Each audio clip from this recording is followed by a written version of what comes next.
Good morning, everyone, and welcome to Breaking Through the Noise.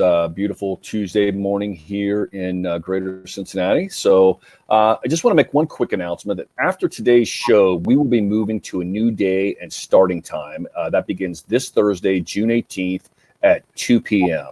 Also, during today's episode, feel free to put all of your comments and questions in the chat bot. And then I just put in the registration for this Thursday. So it's a different registration. So it's in the chat bot now. Anyway, so for today, our guest is Richard Barbercheck. He is the president of Strategic Orientation. Richard brings 40 years of experience analyzing thousands of business in a variety of industries, identifying their success strategies and coaching them through challenging times. He's here to share with us how to rethink and replan and what is certainly one of the most challenging times in most of all of our lives. So, Richard, welcome to the show. Thanks, Doug. I appreciate being invited. Doug, go ahead. Doug, you're buffering a little bit. I don't know if I am. Okay, you are not. So what I will do is I will turn my camera off because sometimes that does happen, and I'll go silent. Now, can you hear me better now? Yes. Wonderful. So anyway, 40 years of experience helping companies through challenging times. Can you just give us kind of a little bit of a how did you get here? Yeah, right. It's a longer story than we have time for, but I'll give you the Cliff Notes version. So out of those 40 years, 35 of them were shared in commercial banking, and most of them in more of a community banking space rather than a large banking space. I never intended to be a banker. I actually started out in the early 1980s working with agricultural businesses and producers. And the early 1980s were a highly stressed, high recessionary time. 18% interest rates, 2 and 3 times leverage on balance sheets, and agricultural product prices were extraordinarily low. So I started my career spending about all my time working with these business people to help figure out how to survive. I probably spent 30% of that time in the federal bankruptcy court, helping them work through bankruptcy plans for restructure and that kind of thing. That's where it all started. And from there, it moved on through opportunities in banking to work with a variety of businesses and industries over that time, including banks. I was 3 times honored to be a bank president, where I was asked to come in and help them grow and challenge where they were at and take them into new directions. So coupling all that together over those 40 years, put a lot of time in working with people about really figuring out where are you at, where are you trying to go, and how do you capitalize on that. So that's really the background it comes from. So that's interesting. So you've really been down in the weeds and really helping people, work through their issues and challenges. Absolutely. Well, I know you've got a great presentation. I appreciate you sending it to me early so I can review it. I'm sure everybody will be excited to see it. So why don't we just dive on in?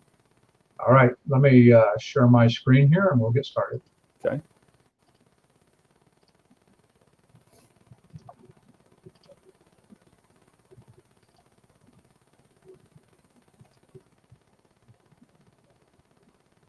Okay, looks good. So you should see the title screen? Yeah, it looks good, Richard. All right, perfect. Okay, so let's start out with rethink and replan. So this whole concept of rethink and replan really came out of the COVID-19 scenario, where I had done several webinars and had talked a little bit with businesses about what they needed to do in a crisis environment. Well, as we started to come out of the crisis side of it, then we started to see a little bit more of what do we need to do now? And how do we think about that? Well, a lot of businesses last fall or maybe first quarter this year had put together some plans for 2020, right? And all of a sudden, coronavirus pandemic comes along and just thoroughly disrupted those plans. So how do we get back to thinking about what it is we need to think about? So out of all those years I was talking about working with businesses, obviously some of them were very successful and some of them struggled, some of them actually failed. I could take all the reasons for success and all the reasons for failure And I can lump them into these three categories. All the causes or problems that were encountered were in their market, their people, or their capital. Now there's a whole... Hey, Richard, Sure. We just had a blip. At least I did, but okay, looks like everybody's coming back online. Let me just check and make sure everybody can still see. My screen went dark for just like 10 seconds. Oh, wow. Hopefully it was just me.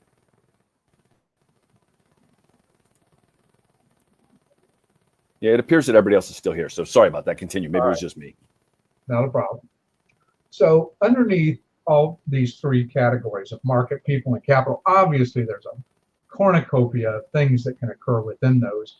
But if we focus on these three, we can kind of get restarted and rethought through where we need to take things. So let's take a look at each one of these. So let's start with market. So with COVID, what happened was we saw our markets disrupted in a variety of ways.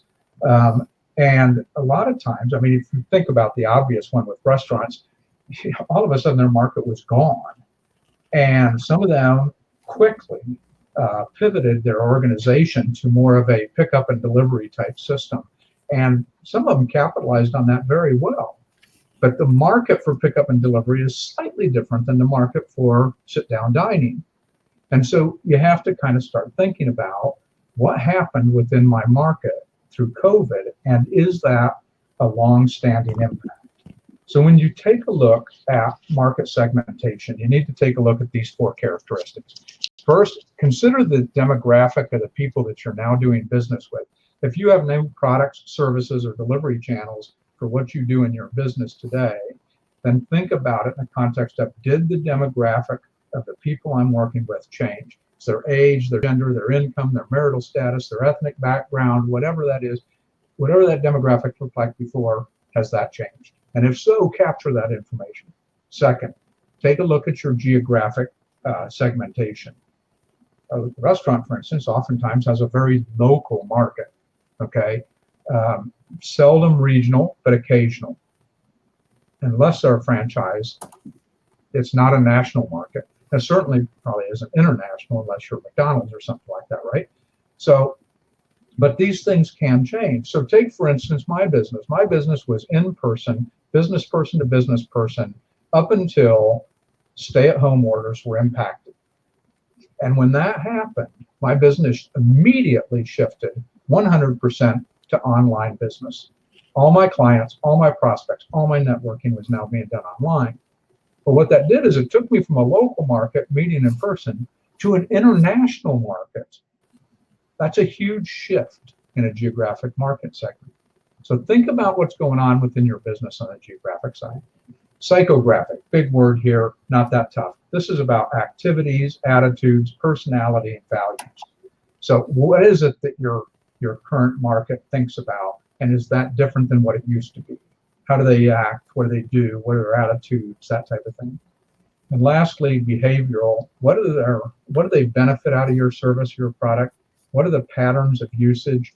How often do they use it? Has any of that changed? So think about these segmentations and a before, current, and after mentality around market. Next, consider market strategy.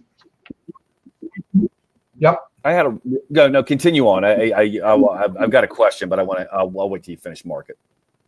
Sure. All right.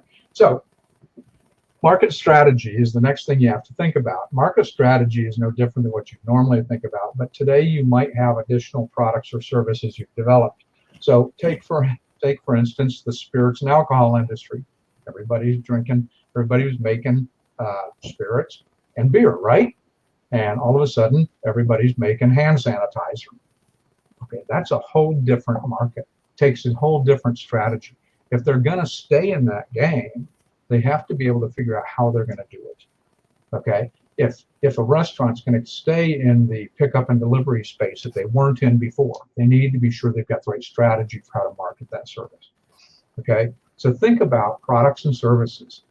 Think about your delivery and distribution. Is it in-store only? Is it online? Is it both? Is it pickup? Is it delivery? Are you using distributors? Are you going to direct? Do you now need to alter your delivery and distribution because you have different services and products now that are available to the market. And think about marketing channels. How do you promote these markets? Well, if you now have a new product or service, it may not be the same way to reach that target market that we talked about. You may need different avenues, such as online or social media. My online marketing has gone up exponentially compared to what it was previous to coronavirus. Think about things like TV, radio, print, all the typical channels that you would use in marketing. I didn't do any direct mail work during the early parts of the coronavirus pandemic because there weren't any business owners in the office, right? So that didn't make any sense. And lastly, think about your message. Does your new environment alter the message you typically use with businesses to promote your products and services, and how do you refashion that message?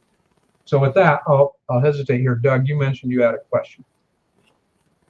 Yeah, and you kind of answered it there. So if a company or a business is thinking about continuing on with their new products or services, or maybe even it's just their delivery channel, what are the type of things they should be evaluating or analyzing? What metrics should they be thinking about? Yeah, that's really a good question. One of the things you have to think about is some of these things. Let's take my example with alcohol. Some of these things could be opportunistic in the environment we're in today, but they may not be things that you want to deliver as a product or service beyond the current environment. So it's more about thinking about your abilities within the organization and the opportunities to deliver something new in the way of a product or services. So you always have to consider things like, what's the profitability of delivering this product or service? What do those margins look like? If I devote resources in my company to doing this, do they cannibalize the positive space I've already got a hold of? And if they do, then maybe the question becomes, let's go back to just focusing on what we were. Or if they don't necessarily cannibalize it, but they do incrementally add to it, then maybe you choose to go forward. So that's one of the things that you have to think about. And we'll talk a little bit here as we go forward about people, but your ability to do this on a long-term basis could change too, because your resources and equipment, facilities, inventories, warehousing, distribution, all those kind of things come into play as well as to whether or not you're really gonna move forward with a new market. Hopefully that answers your question, Doug. Yeah, it did. I think it's interesting. You were talking about the restaurants earlier. I know several local restaurants who have, they didn't have anything but dine in, and they added delivery, they added pickup, and they added, they even expanded to meal kits. And in some cases, their actual sales actually went up. Right. Versus when they were just, so it's an interesting dynamic. If they go back and they say, hey, we're going to keep all this, do they even have the kitchen space and the storage space to do this stuff? So it's a tough question. Yeah, exactly. And that's the type of thing businesses will have to go through to determine whether they really have a longer term new market. Excellent. So with that, let's move into our second category, which was people. People are critical, obviously. We all recognize that. We always say that our staff, our talent in our organization is our most valuable asset, and it is now as well. But now that we have a new environment, especially if things have changed inside the company, how we operate, what we offer, how we interact with people, all of that starts to change. We need to stop and think about our people and our team fit. Okay, so thinking about it from a cultural mindset, does my team see the world through a similar lens? Do they see the world as a glass half full or glass half empty? Is it a mindset of abundance or scarcity? These type of mindsets culturally drive what happens in your company on a regular basis. This is a time to really take an assessment on, do my people fit where I'm trying to take this company?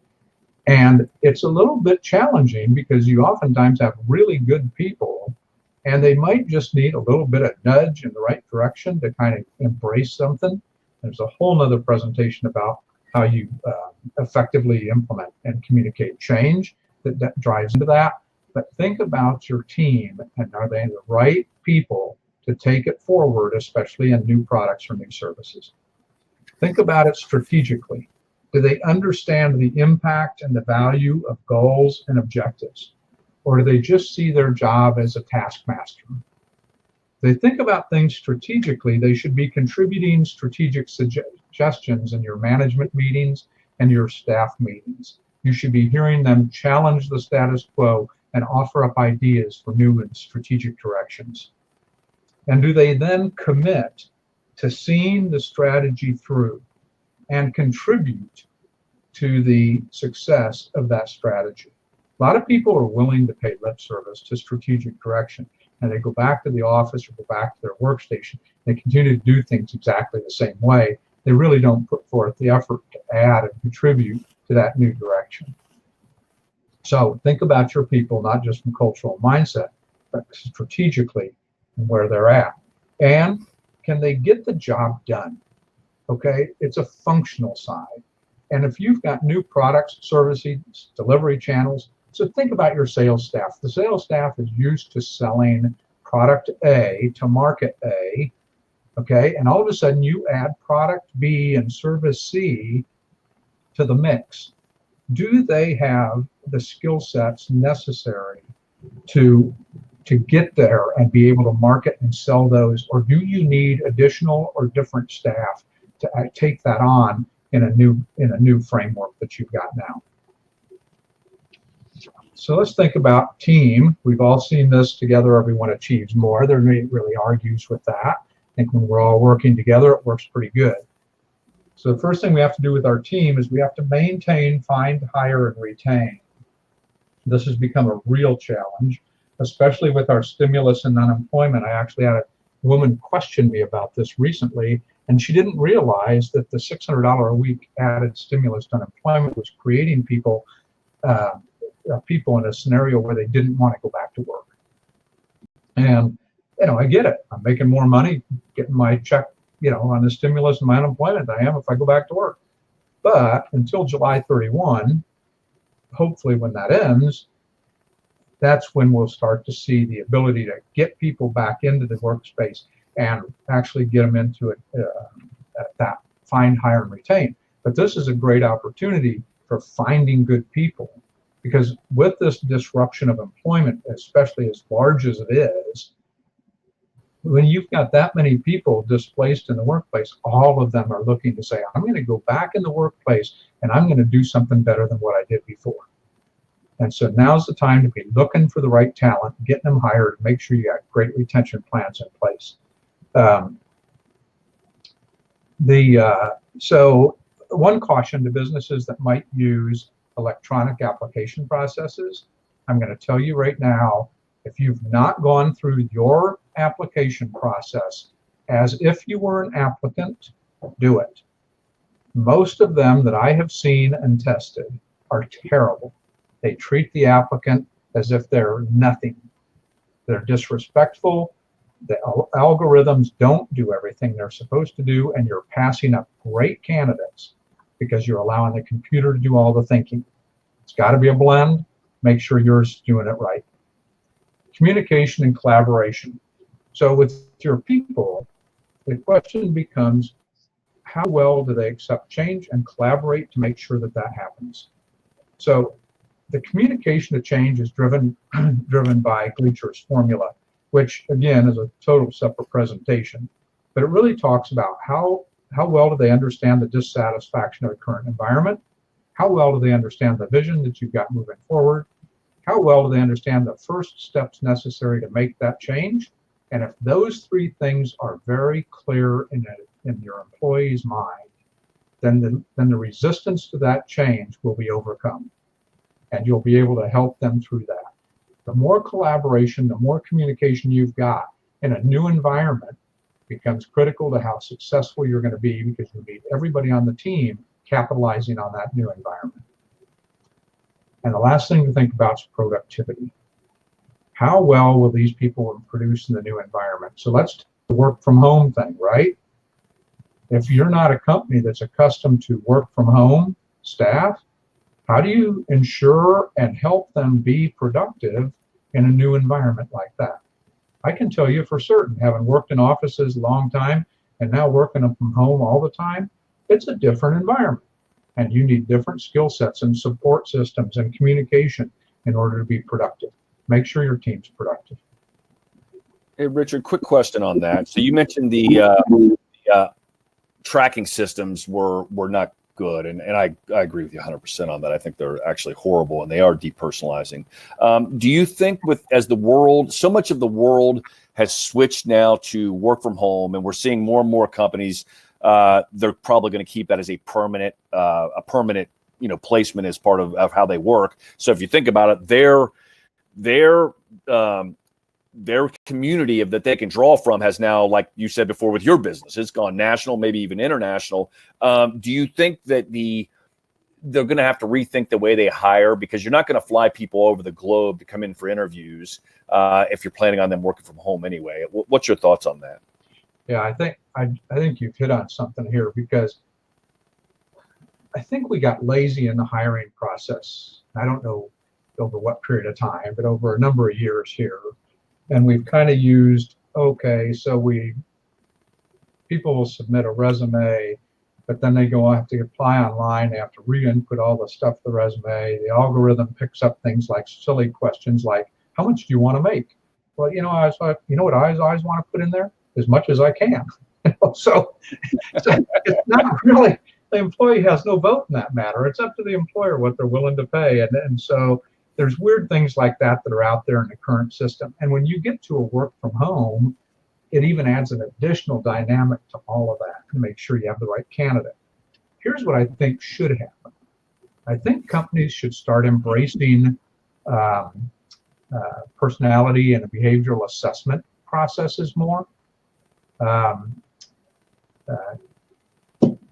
TTI, Talent Testing Institute, or whatever it is that does the DISC profile and some of that kind of thing, where they do assessments to help you understand how well does this person work in this type of environment, and just give you some insight for conversation with the candidate to make sure that they are and have the support necessary to be successful.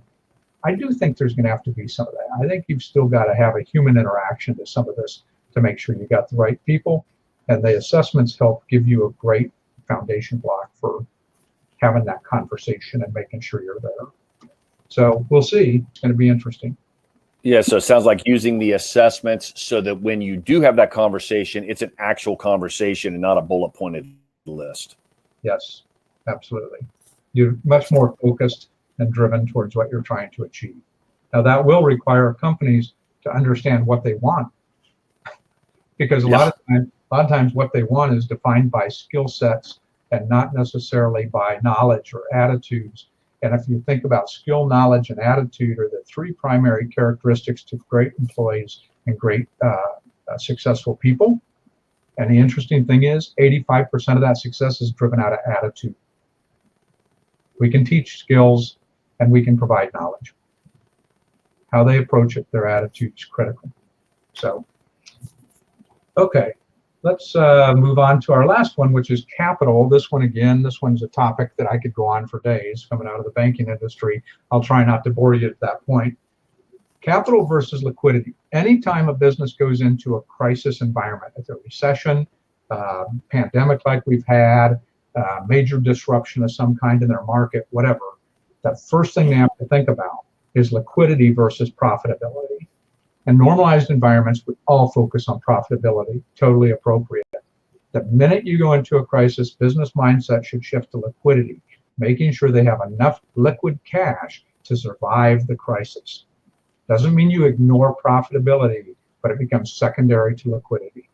So think about your business and focus on the shift and any type of a impact that may be coming. So one of the things you have to think about is deferred payment impact. So banks have deferred payments, some insurance companies have deferred payments, all kinds of things out there say, hey, we'll give you 90 days, don't worry about it. What happens in day 91? You got to come up with a lot of money. Where's that going to come from? So you think about impact. Think about impact to your revenue, think about impact to your expenses, and think about impact to your capital, your reserves. So when you do a reserve assessment in a crisis situation, the first thing you want to do, since we're focused on liquidity, is think about where's my cash coming from. Number one, how much cash do I have on hand? How much cash can I collect quickly out of my receivables? How much savings or investments do I have as an owner that could be injected into the company or within the company set out elsewhere? What kind of owner contributions can be made from those individual contributions? Do I have line of credit availability at my bank, and is that going to get impaired due to the current environment? Big question if you have a line of credit. And lastly, what expense savings can I get a hold of quickly? Okay, so think about the reserve assessment. Those answers to those types of questions should give you an actual dollar number. And when you get that dollar number, how much money can I amass quickly today? Then you can understand then, with the reduced expense structure, how much do I need to operate for the next 90 days, 120 days? How long can I go with this reserve? That's your first critical assessment that has to be done. Once you know that, then you have to start thinking about the strategies to be sure you have positive cash flow moving forward. So from a strategic perspective, I want you to think about that. How do we collect receivables and what can we do to accelerate it? Think about a focus on sales. This is the biggest fault that most companies run into in a crisis. There's so much coming at them. They're focused on all the functional stuff. They forget about focusing on sales. Nothing happens if you don't put the sales in the top of the funnel to drive business to the bottom of the funnel. So keep your sales staff active and creative in how they get out there and aggressively focus on new business. Okay? Increase the number of leads they get. Find ways to go out and market yourself to increase the leads. If fewer people are buying, we need to dump more people in at the top of the funnel to get a few of them to come out at the bottom. Figure out how to increase those leads. Improve your conversion rates.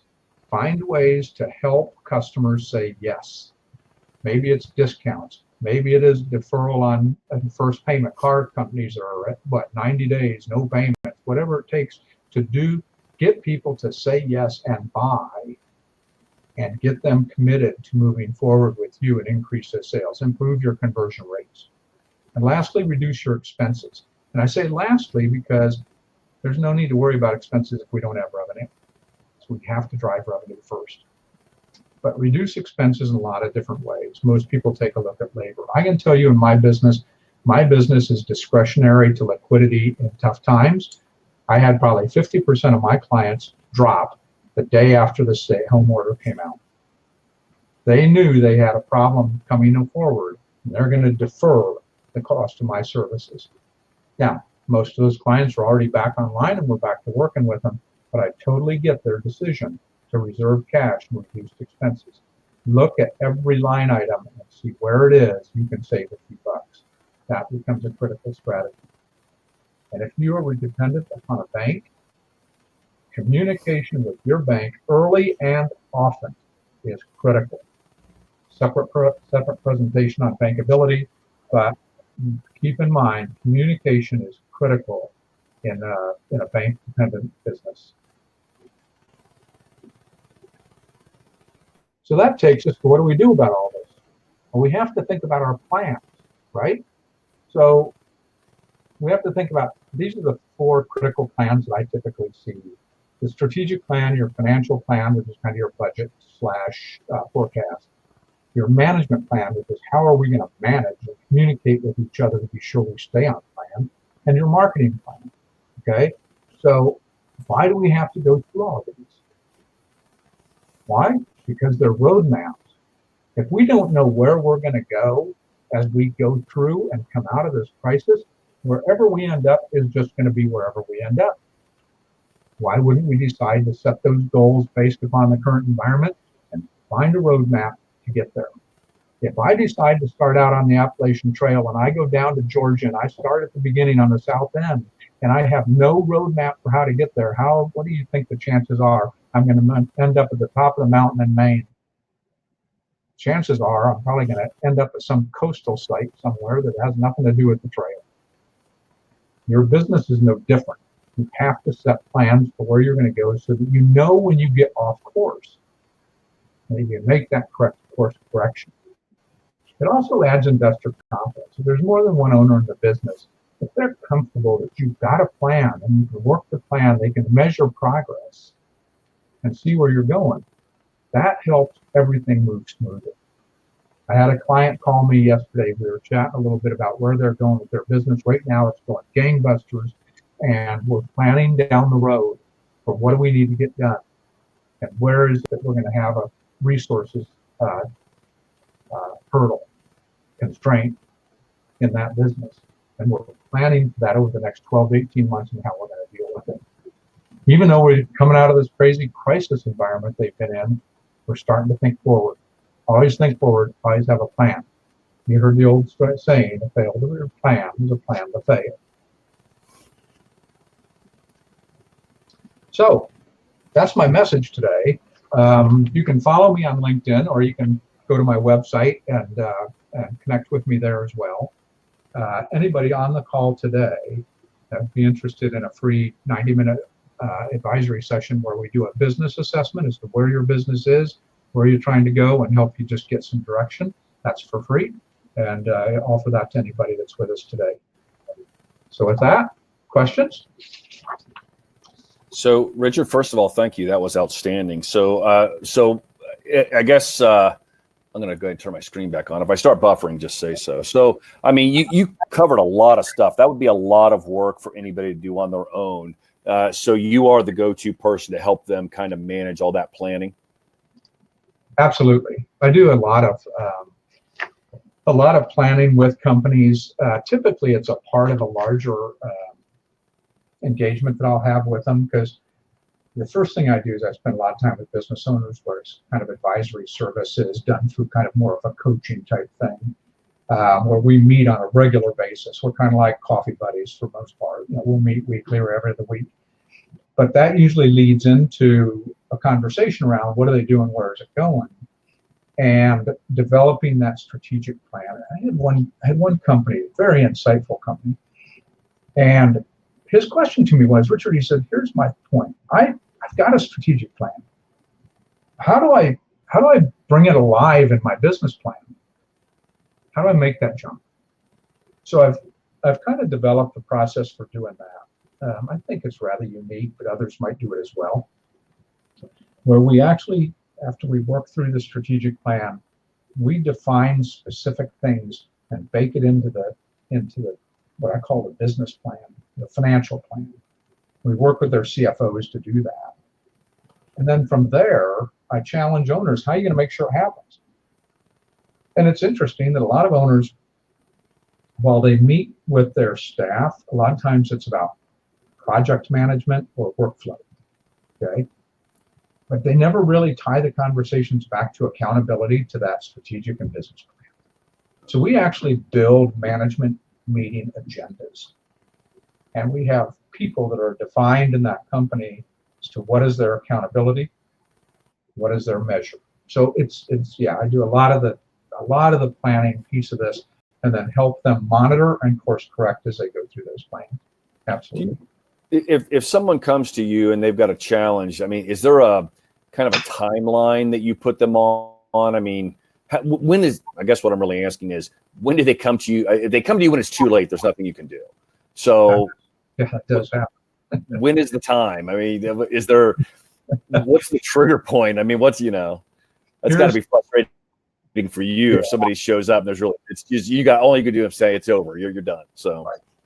So here's the easiest way for me to answer that is, if a business owner or a leading executive, a CEO or whatever, if they're starting to have questions they're struggling to answer, if they're feeling a little bit of frustrated or uncomfortable about where things are at or where it's going, if things are moving so fast they feel like they can't get their arms around everything, if they're working 18-hour days and they're hardly keeping up, those are the kind of characteristics to say, it's time to get somebody in and talk about this.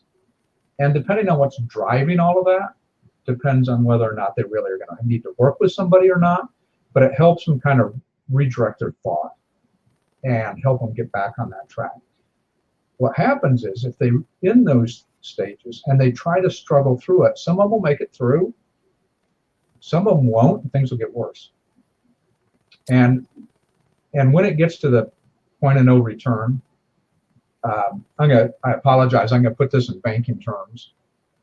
When a business starts to show signs of weakness, they will place a business on what's called a watch list. A business won't know they're there, but they'll be on a watch list. And what that means is our analysts are watching what's happening on the financial performance to see whether it gets worse or better, so that we can react with the business, okay? If it continues to get worse, and there's now a potential of real problem, then it goes to what they call special mention. Still fixable, but we're starting to see some real systemic issues. If they reach a level of what's called substandard, it means we now have well-defined issues that say they may not be able to pay all their bills. That's a problem. I tell bankers all the time, I'll definitely work with your watch customers. I'll work with your good special mention customers. I'm probably too late for the substandard guys. There's other consultant groups that work with that to try and help those customers. You really want to get there early when you're feeling that stress. Okay, no, that makes a lot of sense. So I don't see any other questions, so I think we can wrap this up. Okay, that's great. Outstanding. Have a great one. All right, thanks, Jack. Appreciate the opportunity. Bye-bye. See ya.